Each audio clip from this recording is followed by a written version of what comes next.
দর্শক শুনছিলেন mercantile bank সংবাদ শিরোনাম, এবারে বিস্তারিত।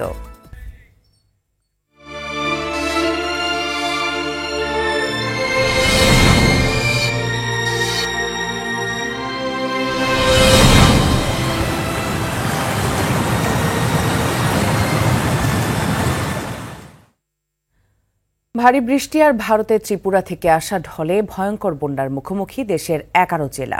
অনেক জেলায় বন্যার পানি ধীরে ধীরে কমতে শুরু করলেও এখনও তলিয়ে আছে গ্রামের পর গ্রাম। পর্যাপ্ত খাদ্য, সুপেয় পানির অভাবে চরম ভোগান্তি পোহাচ্ছে দুর্গতরা। পানিবন্দী লাখ লাখ মানুষ পাচ্ছে না প্রয়োজনীয় চিকিৎসা ও ওষুধ। দুর্গম এলাকাগুলোতে ত্রাণের জন্য হাহাকার করছে বানভাসীরা। এরই মধ্যে শনিবার রাত থেকে টানা বৃষ্টিতে নোয়াখালী, চট্টগ্রাম, খুলনার কিছু নিম্নাঞ্চল নতুন করে প্লাবিত হয়েছে। ফেনী শহরে পানি কিছুটা কমলেও ফুলগাজী, ছাগলনাইয়া ও পরশুরাম এখনও বিচ্ছিন্ন। সোনাগাজী ও দাগনভূঞায়ও গতকাল থেকে পানি বাড়ছে।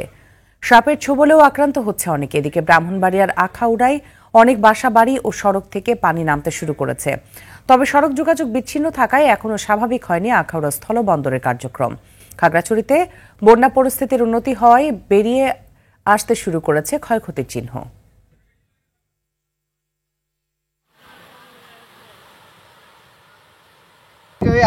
আমরা কোনো অনুদান পাইছি না। আমরা খুব পানি দানি কষ্ট করতেছি। আজ 1 মাস পর্যন্ত সাপ উঠে সমস্ত অঙ্গ ঘরের দিকে। আমরা খুব ডরাইতেছি, অঙ্গ রুমে রুমে খালি সাপ। পানির ভিতরে দাঁড়ায় কাজ করতেছি, খুবই কষ্ট করতেছি, কোনো রকম জীবনযাপন করতেছি। দর্শক, নোয়াখালীর বন্যা পরিস্থিতি জানাতে সরাসরি যোগ দিচ্ছেন সহকর্মী গিয়াসউদ্দিন রনি। রনি, নোয়াখালীতে বন্যার পানি কি আরো বেড়েছে কিনা এবং স্থানীয়দের দুর্ভোগ ও ত্রাণ তৎপরতার বিষয়ে জানাবেন।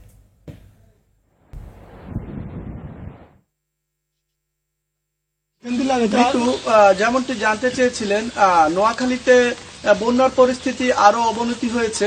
গত শনিবার নোয়াখালীতে কিছু কিছু জায়গায় বৃষ্টি না হয় পানি নেমেছিল, কিন্তু রাতের বৃষ্টিতে আবার পানি বেড়ে যায়। রোববার সকাল থেকেই নোয়াখালীতে হালকা থেকে মাঝারি ধরনের বৃষ্টি অব্যাহত রয়েছে। ওই বৃষ্টির পানিতে নতুন নতুন এলাকা প্লাবিত হয়েছে। এছাড়া নোয়াখালীর কোম্পানিগঞ্জের চরালাহি ইউনিয়নের নদী কবলিত কিছু অংশে বাগন দেখা দিয়েছে।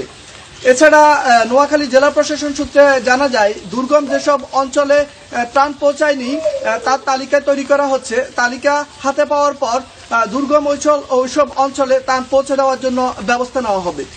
অপরদিকে জেলার চাটখিল উপজেলায়ও বন্যা পরিস্থিতি ভয়াবহ আকার ধারণ করেছে বলে জানিয়েছে উপজেলা নির্বাহী কর্মকর্তা। তিনি জানিয়েছেন যে সেখানকার পরিস্থিতিও নাজুক। একইভাবে সেনবাগের বন্যা পরিস্থিতিও কিন্তু ভয়াবহ রূপ ধারণ করেছে।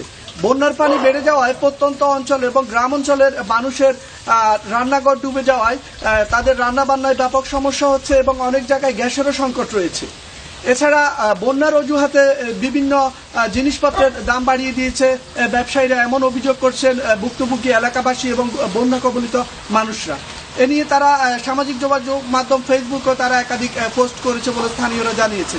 মৃত্যু ছিল আমার কাছে নোয়াখালীর বন্যা পরিস্থিতি নিয়ে সর্বশেষ তথ্য। ধন্যবাদ আপনাকে আমাদের সাথে যুক্ত হবার জন্য। দর্শক, বন্যার খবর জানাতে কুমিল্লা থেকে সরাসরি যোগ দিচ্ছেন আরেক সহকর্মী আবুল খায়ের। খায়ের, প্রত্যন্ত অঞ্চলের মানুষ ঠিকমতো ত্রাণ পাচ্ছে কিনা জানাবেন।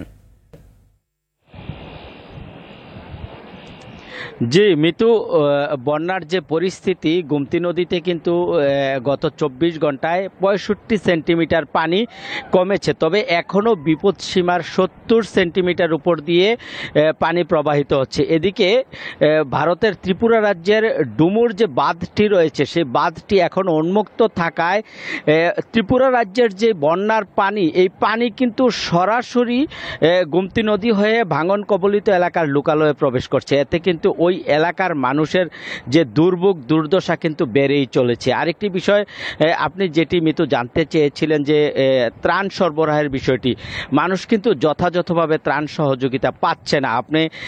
আপনাদেরকে আমরা গতকালও জানিয়েছিলাম যে ভাঙন কবলিত এলাকাতেই কিন্তু ত্রাণ নিয়ে মানুষ ভিড় করছে, কিন্তু নৌকা কিংবা ট্রলারের অভাবে কিন্তু দুর্গত প্রত্যন্ত অঞ্চলে কিন্তু মানুষ যেতে পারছে না। মানুষ কিন্তু চেষ্টা পালিয়ে যাচ্ছে যে দুর্গত এলাকায় পৌঁছার জন্য, কিন্তু এতই রিমোট এলাকা যে বুড়িচং এবং ব্রাহ্মণপাড়ার যে দুর্গত গ্রামগুলো সেখানে কিন্তু যাওয়া যাচ্ছে না। আর পাশাপাশি ওই এলাকায় যে পানির যে প্রবাহ, পানির যে স্রোত, এতই প্রবল স্রোত এখানে বয়ে যাচ্ছে, সেখানে যেই ছোট ছোট নৌকা নিয়েও কিন্তু সেখানে যাওয়া সম্ভব হচ্ছে না। এতে কিন্তু দুর্গত মানুষের কিন্তু দুঃখ দুর্দশা মিতু বেড়েই চলেছে। মিতু, বন্যা পরিস্থিতি নিয়ে কুমিল্লা থেকে এই ছিল আমার কাছে সর্বশেষ তথ্য। অসংখ্য ধন্যবাদ আপনাকে আমাদের সাথে যুক্ত হবার জন্য। টানা ভারী বৃষ্টি ও উজানের ঢলে ফেনী, নোয়াখালী, কুমিল্লা সহ 11 জেলায় দেখা দিয়েছে স্মরণকালের ভয়াবহ বন্যা। দুর্গত এলাকায় দেখা দিয়েছে মানবিক বিপর্যয়। অসহায় এসব মানুষের পাশে দাঁড়িয়েছে আস-সুন্নাহ ফাউন্ডেশন। বিস্তারিত ইকবাল অনিকের রিপোর্টে।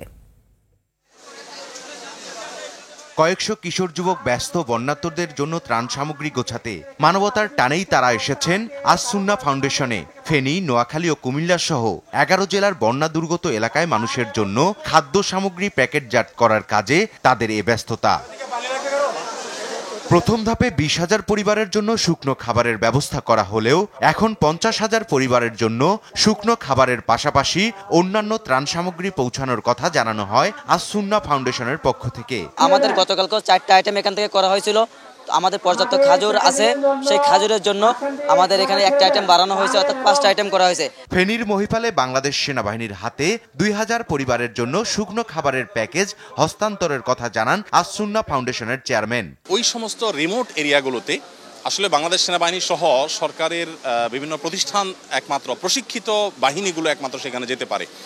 আমরা যেটা করছি, গতকাল মহিপালে বাংলাদেশ সেনাবাহিনীর ক্যাম্পে আমরা 2,000 পরিবারের জন্য একটা কমপ্লিট প্যাকেজ, যে অন্তত 2-4-5 দিন তারা চলতে পারেন, এরকম করে 2,000 ফ্যামিলির জন্য আমরা বিশুদ্ধ পানি সহ ত্রাণের প্যাকেজ আমরা দিয়ে দিয়েছি। প্রতি বছর যাতে এমন ভয়াবহ বন্যা দেখা না দেয় সেজন্য প্রয়োজনীয় ব্যবস্থা নেওয়ার দাবিও জানান তিনি।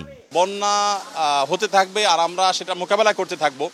এর পাশাপাশি বন্যা যেন না হয় তার জন্য নানামুখী উদ্যোগ আমাদের নেওয়া দরকার। আমাদের পানি নিষ্কাশন পদ্ধতির যেরকম উন্নয়ন করতে হবে, ঠিক একইভাবে আমাদের সবাইকে দায়িত্বশীল আচরণ করতে হবে এবং এটার যে রিজনগুলো আছে সেগুলো সলভ করতে হবে। বন্যা পরিস্থিতি স্বাভাবিক হওয়ার পর প্রায় 5,000 পরিবারের পুনর্বাসনের পরিকল্পনা রয়েছে আস-সুন্নাহ ফাউন্ডেশনের। ইকবাল অনিক, RTV, ঢাকা। দর্শক, এই বিষয়ে জানাতে এই মুহূর্তে কুমিল্লার লাকসামে রয়েছেন সহকর্মী বিল্লাল হোসেন। সরাসরি যুক্ত হচ্ছি তার সঙ্গে। বিল্লাল, এখন বন্যা পরিস্থিতি কেমন দেখছেন এবং সেই সাথে দুর্গত এলাকায় ত্রাণ সামগ্রী সঠিকভাবে পৌঁছাচ্ছে কিনা জানাবেন। মিতু, আসলে আমাদের এর আগে 2 সহকর্মী কিন্তু কুমিল্লা এবং নোয়াখালী থেকে আসলে ওখানকার যে পরিস্থিতি জানিয়েছেন। আমি এই মুহূর্তে আছি যে লাকসামের যে সদর যে উপজেলাটি, সদরের আশপাশে সেই বন্যা পরিস্থিতি আপনাকে বলে রাখি। কিন্তু এখানে কিন্তু গত 2 দিনের তুলনায় আজকে কিছুটা হলো পানি কমেছে, কিন্তু গত রাত থেকে কিন্তু টানা বৃষ্টির ফলে কিন্তু পুনরায় আবার কিন্তু পানি কিছুটা বৃদ্ধি শুরু হয়েছে। আর আপনাদেরকে তথ্য রাখি যে এর ফলে কিন্তু যে নাঙ্গলকোট রয়েছে, কুমিল্লা জেলার যে নাঙ্গলকোট, তারপর হচ্ছে লাকসামের যেই আশপাশের ইউনিয়নগুলো রয়েছে, এই প্রত্যেকটি ইউনিয়ন কিন্তু বলা যায় বন্যার পানিতে কিন্তু প্লাবিত হয়েছে। এতে পরে কিন্তু প্রায় হাজার হাজার মানুষ কিন্তু পানিবন্দী হয়ে পড়েছে। আপনাদেরকে আমরা আগে তথ্য দিয়ে রাখি, এই যে এলাকাগুলোতে কিন্তু সবচেয়ে বেশি যে মানুষ ক্ষতির সম্মুখীন হয়েছে, বাড়ির পাশাপাশি সবচেয়ে বেশি ক্ষতির সম্মুখীন হয়েছে এখানে যারা মৎস্য চাষ করতেন। প্রত্যেকটি ঘেরে কিন্তু যারা মাছ রয়েছে, প্রত্যেকটি ঘেরে কিন্তু মাছ কিন্তু বন্যার পানিতে চলে গেছে। এতে করে কিন্তু এখানকার যারা রয়েছেন তারা কিন্তু অনেকটা ক্ষতির সম্মুখীন পড়েছে। আর ত্রাণ সামগ্রীর কথা যদি আপনাদেরকে বলে রাখি, বিশেষ করে এখন পর্যন্ত যে ত্রাণ সামগ্রী কিন্তু যে রিমোট যে এরিয়াগুলোতে, গ্রাম অঞ্চলগুলোতে তেমনভাবে পৌঁছাচ্ছে না। ফলে কিন্তু শুধুমাত্র যে আশ্রয় কেন্দ্রগুলো রয়েছে, এই আশ্রয় কেন্দ্রগুলোর মধ্যে কিন্তু এখন পর্যন্ত ত্রাণ সামগ্রী যাচ্ছে। আর যে গ্রামের যে প্রত্যন্ত অঞ্চলগুলো রয়েছে, অঞ্চলগুলোতে ত্রাণ সামগ্রী তেমনটা যাচ্ছে না। তো এখানকার যারা যে দাবি বলছেন যে যারাই হচ্ছে ঢাকা থেকে এবছর বিভিন্ন জেলা থেকে ত্রাণ নিয়ে আসেন, তারা যাতে এই যে রিমোট যে অঞ্চলগুলো রয়েছে সেই অঞ্চলে যদি ত্রাণ নিতে চায়, তাহলে যে এই চলমান যে সংকট, সেই সংকটটা আসলে করতে। পাশাপাশি যারা ভুক্তভোগী, যারা ক্ষতিগ্রস্ত হয়েছেন, তারা যেটি বলছেন যে এইখান থেকে পরিত্রাণের তুলতে হলে যে এই বন্যা পরবর্তী সময়ে তাদের যে পুনর্বাসন থেকে শুরু করে আর্থিক সহায়তার তারা একটি দাবি জানিয়েছেন। তো এই ছিল লাকসাম থেকে আমার কাছে সর্বশেষ। মিতু, ধন্যবাদ আপনাকে। 2 দিনের ব্যবধানেই চট্টগ্রামের পাইকারি বাজারে কেজি প্রতি কাঁচামরিচের দাম 500 টাকা কমলেও খুচরা বাজারে এখনো বিক্রি হচ্ছে 800 থেকে 1000 টাকায়। ব্যবসায়ীরা বন্যার অজুহাতে দাম বৃদ্ধির কথা বললেও ক্রেতারা বলছে কারসাজির কথা। এদিকে সাতক্ষীরা স্থলবন্দর দিয়ে ভারতীয় কাঁচামরিচ আমদানি স্বাভাবিক রয়েছে, তবে ক্রেতার অভাবে 2 দিনে পাইকারি পর্যায়ে দাম কমে বিক্রি হচ্ছে প্রায় 150 টাকায়। প্রতিনিধিদের তথ্যে রেজওয়ান শরীফের রিপোর্ট। চলমান বন্যা পরিস্থিতির কারণে বন্দরনগরী চট্টগ্রামে কাঁচামরিচের দাম আকাশচুম্বী। গত দুদিন আগে পাইকারি পর্যায়ে প্রতি কেজি মরিচ বিক্রি হয়েছে 800 থেকে 1000 টাকা। বর্তমানে কেজিতে দাম কমেছে 500 থেকে 600 টাকা। বন্যার কারণে পরিবহন সংকটের অজুহাতে দাম বৃদ্ধির কথা জানায় অনেকে, তবে দাম সহনীয় হয়ে আসছে বলে দাবি ব্যবসায়ীদের। সবগুলোই জ্যামে পড়ছে, যার কারণে গাড়ি আসতে পারতেছে না, আর যা আসতেছে ওগুলো বাজারে সংকট সৃষ্টি হচ্ছে, যার কারণে হয়তো প্রাইসে একটু আপ ডাউন হয়ে যায় আর কি। আমরা আজকে বিক্রি করতেছি 290-300, 1000 টাকা যদি বলে এটা আমাদের থেকে কিনে যারা খুচরা বাজারে বিক্রি করে ওদেরই কারসাজি, এটা আসলে আমাদের সাথে এর কোনো সম্পৃক্ততা নাই। ভোক্তা পর্যায়ে এখনো কাঁচামরিচের দামে আগুন বলে অভিযোগ ক্রেতাদের। 400 টাকা 650 টাকা বলছিল, এখন তো 300 টাকা বেচতেছে। অন্য জায়গায় 400, 500, 350, 320, এখানে 300 টাকা। দাম সহনীয় করার চেষ্টা চলছে বলে জানান ভোক্তা অধিকারের এই কর্মকর্তা। তার যদি প্রোডাক্ট না এসে থাকে তাহলে এই প্রোডাক্টটা আগে আসছে, তাহলে এটার অস্বাভাবিক মূল্য কেন হবে? এটা হতে পারে না। দাম হাতের নাগালেই আছে, আমরা আশা করব যে কেউ যেন আতঙ্কিত না হয়। এদিকে ক্রেতা সংকটে দাম কমেছে সাতক্ষীরার ভোমরা স্থলবন্দরের পাইকারি বাজারে। দুদিন আগে যেখানে প্রতি কেজি কাঁচামরিচ বিক্রি হয়েছে 200 টাকা, বর্তমানে তা বিক্রি হচ্ছে 100 থেকে 150-তে। দেশে চলমান রাজনৈতিক পরিস্থিতির উন্নতি হলে দামের সঙ্গে আমদানি রপ্তানি স্বাভাবিক হয়ে আসবে বলে জানালেন এই ব্যবসায়ী নেতা।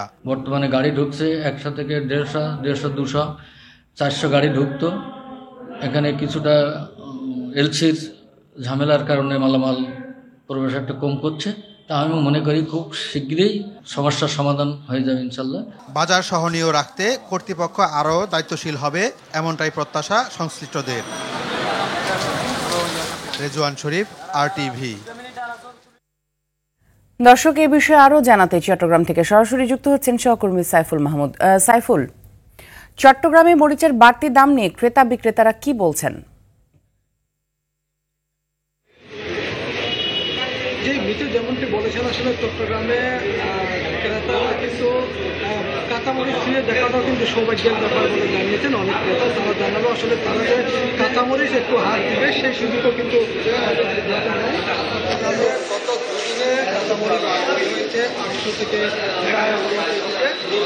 পাইকারিতে বিক্রি হয়েছে 800 টাকা, সেখানে 200 পর্যায়ে গিয়ে সেই কাঁচামরিচ বিক্রি হয়েছে 1000 টাকাতে, এবং কোথাও কোথাও কিন্তু 1000 টাকার উপরেও কিন্তু বিক্রি হয়েছে বলে এমনও অভিযোগ করেছেন সাধারণ যারা ক্রেতা আছে তারা। তবে যারা ক্রেতা আছে তারা বললো আসলে এটা কখনো হতে পারে না, কোনোভাবেই সম্ভব না যে আসলে কাঁচামরিচ 1000 টাকার উপরে বিক্রি হবে, এটা কোনোভাবে তারা মেনে নিতে পারছে। আর ভোক্তা সংরক্ষণ অধিদপ্তর বললো তারা প্রতিনিয়ত কিন্তু অভিযান পরিচালনা করছে, কোথাও না কোথাও যেখানে আসলে ভালোই দাম হচ্ছে সেখানে কিন্তু তারা জরিমানা করছেন। যেখানেই জরিমানা করা অভিযান পরিচালনা করা হচ্ছে, দাম বেশি দিচ্ছে সেখানে কিন্তু অভিযান চালানো হচ্ছে, এবং সেই সাথে অভিযানে তাদেরকে জরিমানা করা হচ্ছে। তবে আসলে কাঁচামরিচ তারা যারা আরও যারা আছে তারা আমাদেরকে জানানো আসলে সাইফুল, ধন্যবাদ আপনাকে আমাদের সাথে যুক্ত হবার জন্য। এবারে অন্যান্য প্রসঙ্গ। 3 বছর খুঁজে না পেলে মাইকেল মারা গেছেন ভেবে তার অন্ত্যেষ্টিক্রিয়া সম্পন্ন করেছিল পরিবার। ছেলে হারানোর শোক নিয়ে মারা গেছেন বৃদ্ধ বাবাও। শেখ হাসিনার পতন হলে 5.5 বছর পর আয়নাঘর থেকে মুক্তি পেয়ে বাড়ি গিয়ে দেখেন তছনছ হয়ে গেছে পুরো পরিবার। আয়নাঘরে তার দুঃসহ জীবনের কথা তুলে ধরছেন মাইদুর রহমান রুবেল। শুধুমাত্র রাজনৈতিক ভিন্নমতের কারণে 2019 সালের 9 এপ্রিল রাজধানীর কল্যাণপুর থেকে সাদা পোশাকধারী কিছু লোক তুলে নিয়ে যায় United Peoples Democratic Front UPDF এর তৎকালীন মুখপাত্র মাইকেল চাকমাকে। গাড়িতে তুলে চোখে কালো কাপড় বেঁধে জমটুপি পরিয়ে নিয়ে যাওয়া হয় নির্জন স্থানে। এরপর দীর্ঘ 5 বছরেরও বেশি সময় আর দেখেননি দিনের আলো। তরকারিতে অতিরিক্ত লবণ কিংবা মরিচ দেয় 1 বছর শুধু সাদা ভাত খেয়ে কাটিয়েছেন বলেও জানান মাইকেল। আমি একবার বলছিলাম আমার তো গ্যাস্ট্রিক মাঝে মাঝে বাড়ে, ওই কথা বলার পর তারা এমন ভাবে রেড চিলি পাউডার ব্যবহার শুরু করলো, একেবারে লাল টকটকে করে রান্না করতো, মুখে দেওয়া যায় না, কিছুদিও খাওয়া যেত না, আর তরকারি তো মুখে আনা যায় না। কোনো রকম কোনো সময় আমি ওই যে মাংসের টুকরা একটু ধুয়ে নিলে খাওয়া যায়। মাংসের ভিতরে দেখলাম খুব সহজে মরিচ ঢুকে না, কিন্তু লবণ ঢুকে। তো এগুলো ধুয়ে খেলে একটু খাওয়া যায়, কিন্তু সবজি অন্য কিছু ডাল টাল একদম কেনা যায় না।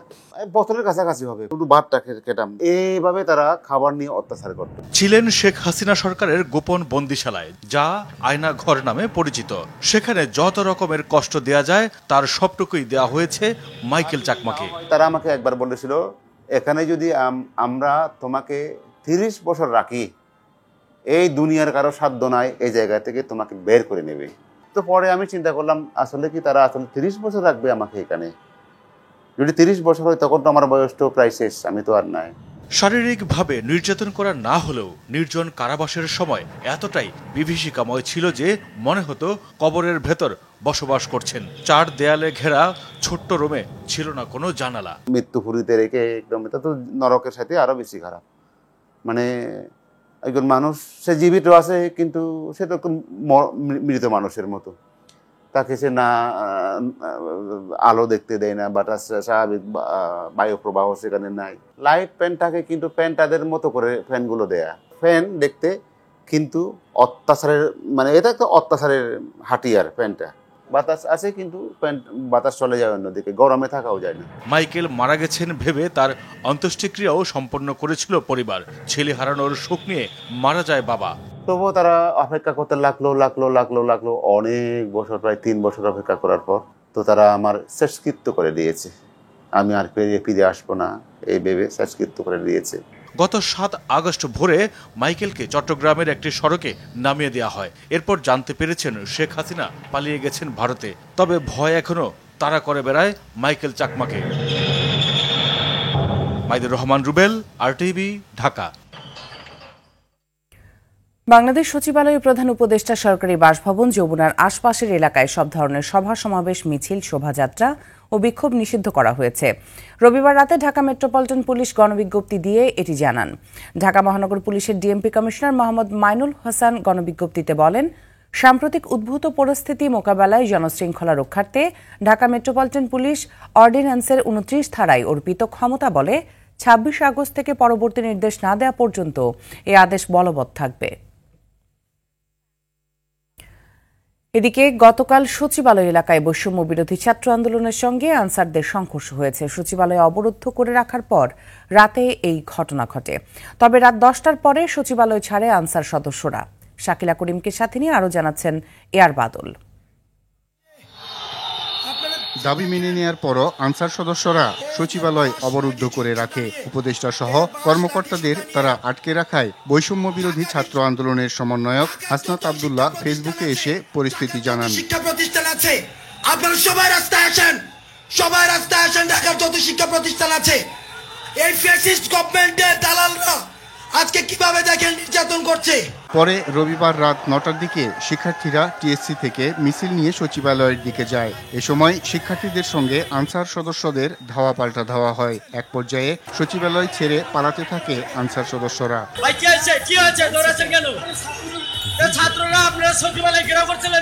পরে শিক্ষার্থীদের সাথে সেনাবাহিনীর সদস্যরাও যোগ দেয়। চাকরি জাতীয়করণ সহ বেশ কয়েকটি দাবিতে গেল কয়েকদিন ধরে আন্দোলন করছে আনসার সদস্যরা। রবিবার তারা বাধা উপেক্ষা করেই সচিবালয়ে ঢুকে পরে প্রতিনিধি দলের সঙ্গে আলোচনায় বসেন স্বরাষ্ট্র উপদেষ্টা মোহাম্মদ জাহাঙ্গীর আলম চৌধুরী। 3 উপদেষ্টা এবং অন্যান্য যারা সহকর্মী সবার সাথে আলোচনা করে আমরা একটা সিদ্ধান্ত উপনীত হয়েছি, এখন থেকে রেস্ট প্রথা থাকবে না আনসারে। আর অন্যান্য যে যাদের দাবি দাওয়াগুলি আছে ওই জন্য একটা কমিটি করে দেওয়া হচ্ছে। এই কমিটি পর্যালোচনা করে আমাদের কাছে পাঠিয়ে এবং তা আমরা আন্তঃমন্ত্রণালয়ে বসে একটা সিদ্ধান্ত নিব। এআর বাদল, RTV, ঢাকা। ধর্মীয় ভাব গাম্ভীর্যের মধ্য দিয়ে পালন করা হচ্ছে সনাতন ধর্মাবলম্বীদের অন্যতম ধর্মীয় উৎসব শুভ জন্মাষ্টমী। সকাল 8টা থেকে ঢাকেশ্বরী জাতীয় মন্দিরে পূজা অর্চনা, দেশ ও জাতির মঙ্গল কামনায় পবিত্র গীতাঞ্জন করা হয়। এবারের জন্মাষ্টমীর অনুষ্ঠান বর্ণাঢ্য না করে সংক্ষিপ্ত করে বন্যা দুর্গতদের ত্রাণ তহবিলে অর্থ জমা দেওয়া হচ্ছে। এদিকে আন্তর্জাতিক কৃষ্ণ ভাবনামৃত সংঘ ইসকন স্বামীবাগ আশ্রমে পূজার্চন, শোভাযাত্রা সহ নানা অনুষ্ঠানের আয়োজন করা হয়েছে। এই উৎসবকে কেন্দ্র করে ব্যাপক নিরাপত্তা ব্যবস্থা নেওয়া হয়েছে।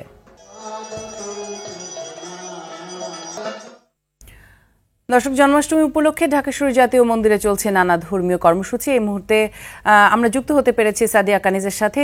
তিনি আমাদের জানাচ্ছেন সেখানকার সর্বশেষ অবস্থা। সাদিয়া, জন্মাষ্টমী উপলক্ষে কি কি আয়োজন করা হয়েছে এবং আগত ভক্তরা কি বলছেন? আপনি জানেন, হিন্দু ধর্মাবলম্বীদের সবচেয়ে আরাধ্য দেবতা ভগবান শ্রীকৃষ্ণের 5250তম জন্মতিথি আজ। সেই উপলক্ষে কিন্তু সকাল থেকেই কিন্তু গীতাযজ্ঞের মধ্য দিয়ে শুরু হয়েছে আজকের যে পূজা, সেই পূজা কার্যক্রম। এবং বিভিন্ন ভক্তরা কিন্তু ঢাকেশ্বরী মন্দিরে এসেছে, তারা আরাধনা করছে ভগবান শ্রীকৃষ্ণের চরণে আসলে ফুল, মালা, মিষ্টি দিয়ে তারা প্রণাম জানাচ্ছে। এবং যারা ভক্ত আছে তারা কিন্তু বলছে সমাজে যেসব অপশক্তি মাথাচাড়া দিয়ে ওঠে মাঝে মধ্যেই সেগুলো যেন বিনাশ হয় ভগবান শ্রীকৃষ্ণের মধ্য দিয়ে, এবং তারা যেন সুখে শান্তিতে বসবাস করতে পারে। আপনি দেখতেই পাচ্ছেন এখনো কিন্তু গীতা পাঠ হচ্ছে এবং যজ্ঞ করা হচ্ছে। আর এর আগে কীর্তন করেছেন যারা এখানে ধর্মীয় আচার্য আছেন তারা। এবং আপনাকে একটি বিষয় জানিয়ে রাখি যে ভাদ্র মাসের শুক্লপক্ষের অষ্টমী তিথিতে কিন্তু এই যেসব পাশবিক শক্তি মাথাচাড়া দিয়ে উঠেছিল সমাজে, সেগুলোর দমনের জন্যই কিন্তু ভগবান শ্রীকৃষ্ণের আবির্ভাব হয়েছিল। এবং আরেকটি বিষয় জানিয়ে রাখি যে যুগে যুগে কিন্তু এইসব অপশক্তিকে দমন করতেই বিভিন্ন দেবতাদের আবির্ভাব হয়, সেভাবেই আসলে ভগবান শ্রীকৃষ্ণেরও আবির্ভাব হয়েছিল। এবং ভক্তরা কিন্তু জানাচ্ছে তারা যেন ভালো থাকতে পারে। এবং একটি বিষয় জানিয়ে রাখি যে এই জন্মাষ্টমীর যে পূজা, সেটির ব্যয় সংকোচন করে, আপনি জানেন যেহেতু বন্যা দুর্গতদের অবস্থা বেগতিক, সেই জায়গা থেকে কিন্তু বন্যা দুর্গতদের জন্য আসলে ত্রাণ সহায়তা দিতে আসলে ব্যয় সংকোচন করা হয়েছে। তো ঢাকেশ্বরী মন্দির থেকে এই ছিল আমার কাছে সর্বশেষ। সাদিয়া, ধন্যবাদ আপনাকে।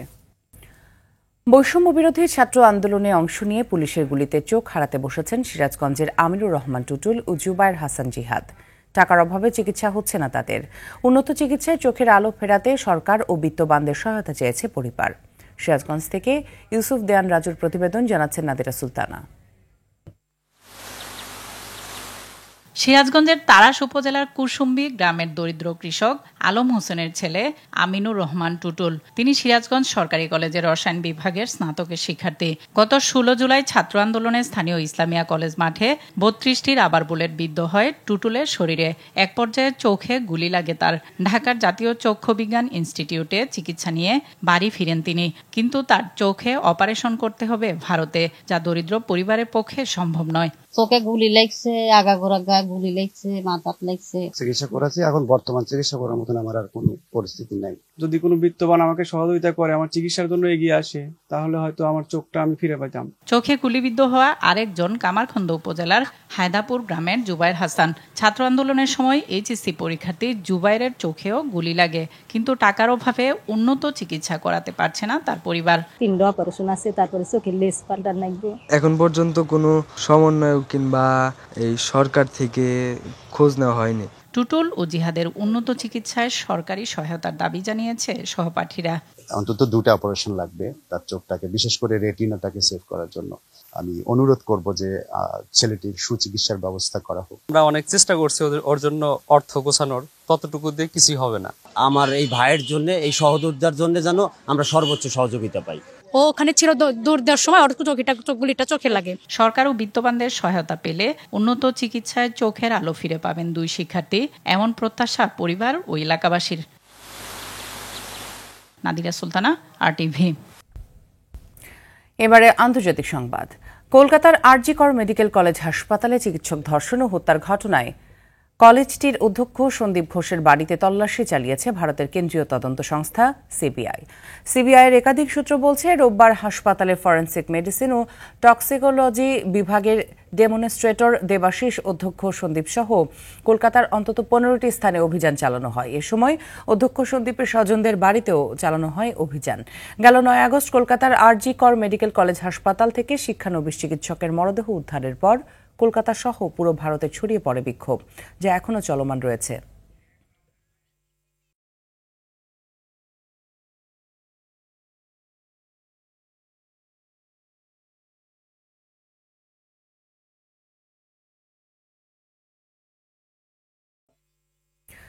ফিলিস্তিনের অবরুদ্ধ গাজা উপত্যকায় ইসরায়েলি বর্বরতায় নিহত হয়েছে অন্তত ৭১ ফিলিস্তিনি। দেল এল বালাই ইসরায়েলের উচ্ছেদ আদেশের পর আল আকসা মার্টায়ার্স হাসপাতাল ছেড়ে যাচ্ছে চিকিৎসারত রোগী ও বাস্তুচ্যুত ফিলিস্তিনিরা। মধ্য গাজার সর্বশেষ কার্যকর চিকিৎসা সেবা কেন্দ্র ছিল এটি। এদিকে ইসরায়েলের নতুন করে দেওয়া যুদ্ধবিরতি আলোচনার শর্ত প্রত্যাখ্যান করেছে হামাস বলছে প্রেসিডেন্ট জো বাইডেন এবং জাতিসংঘের নিরাপত্তা পরিষদের দেয়া প্রস্তাব ইসরায়েলকে মেনে নিতে হবে। এদিকে লেবানন সীমান্তে ইসরায়েল ও হিজবুল্লাহর মধ্যে চলমান উত্তেজনা প্রশমনের জন্য বিশেষভাবে আহ্বান করেছেন জাতিসংঘ মহাসচিব অ্যান্টনিও গুটেরেস।